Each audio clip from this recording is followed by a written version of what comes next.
Hello అండి, అందరూ బాగున్నారు కదండి. నేను కూడా చాలా బాగున్నా. చూసారండి చేపలు ఎంత బాగున్నాయో.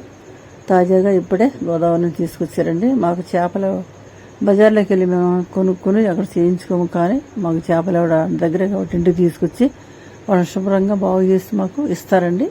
అది చూడండి, చేపలు ఉప్పు నిమ్మరసం దగ్గర పెట్టుకున్నాం, తయారు చేయించేసి వాటితోటి చూడండి అది శుభ్రంగా కడిగేయించేసుకుంటాం అనమాట. 2 చేపలు, పెద్ద పెద్ద చేపలు అండి, శీలావతులు 2 కూడా ఇప్పుడే గోదావరి నుంచి తీసుకొచ్చారు. వాటిని చక్కగా ఆవిడ ముందు ఆ పక్కన ఉన్నటువంటి ఆ రెక్కలు అన్నీ కూడా కోసి పెట్టేసి తర్వాత శుభ్రంగా కత్తితోటి ఆ పులుసు అంతా గీకేసండి. మళ్ళీ రాతి మీద వేసి బాగా తోమేస్తారండి. తోమేసేసి నీట్గా ఉప్పు పసుపు వేసి శుభ్రంగా కడిగి పెడతారు. మేము కూడా తర్వాత మళ్ళీ ఇంకోసారి కడిగేసుకుని కూర చేసుకుంటాం, కొన్ని దాచుకుంటామండి. అలా తాజా చేపలు దొరికినాయండి. మనకి చేపల ఆరోగ్యానికి ఎంతో మంచి, మీకు తెలుసు కదా, విటమిన్ ఎక్కువగా ఉంటుంది. చాలా మంచి అండి చేపలు కంటికి. మరి ఎన్నోసార్లు చెప్తూ ఉంటాను, మాకు ఎక్కువ చేపలు దొరుకుతాయి కాబట్టి చేపల వీడియోలు ఎక్కువ చేస్తూ ఉంటాను. ఆరోగ్యకరమైన ఆహారం అండి. మనం ఎన్ని తిన్నా చేపలు తింటే మనకి చాలా మంచి, కళ్ళు బాగా కనిపిస్తాయి. అలాగే గుండెకు అన్నిటికీ కూడా చాలా మంచి, కొలెస్ట్రాల్ పొరగకుండా మరి మనకి చాలా బాగా సహకరిస్తాయండి చేపలు. నుంచి దీన్ని తప్పనిసరిగా వండుకుని తినాలండి. మేమైతే ఎప్పుడు తరచూ తింటూ ఉంటాము. పెద్ద చేపలు చిన్న చేపలు కూడా తింటామండి.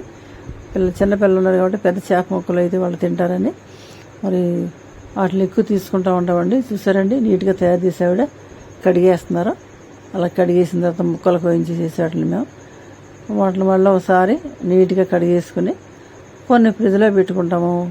కొన్ని తల ముక్కలు, మరి నడుము ముక్కలు, తోక ముక్కలు శుభ్రంగా వాటిని ఏం చేస్తామంటే పులుసు తయారు చేసుకుంటామండి. అలాగా పులుసు తయారు చేసేసుకుని వాటిల్లోకి టిఫిన్లో ఏంటంటే మరి ఇడ్లీలు కానీ చపాతీలు కానీ వేసుకుని తింటామండి. చాలా రుచిగా ఉంటాయండి అలా తింటేనే. చట్నీ అక్కర లేకుండా అది చేపల పులుసుతో ఒకసారి మీరు కూడా తిని చూడండి. ఇడ్లీలు కానీ చపాతీలు కానీ పూరీలు కానీ తింటే కనుక చేపల పులుసు నంజుబెట్టి తింటే చాలా బాగుంటాయండి. చూడండి, మేము తీసుకున్నటువంటి ఆ ముక్కలండి.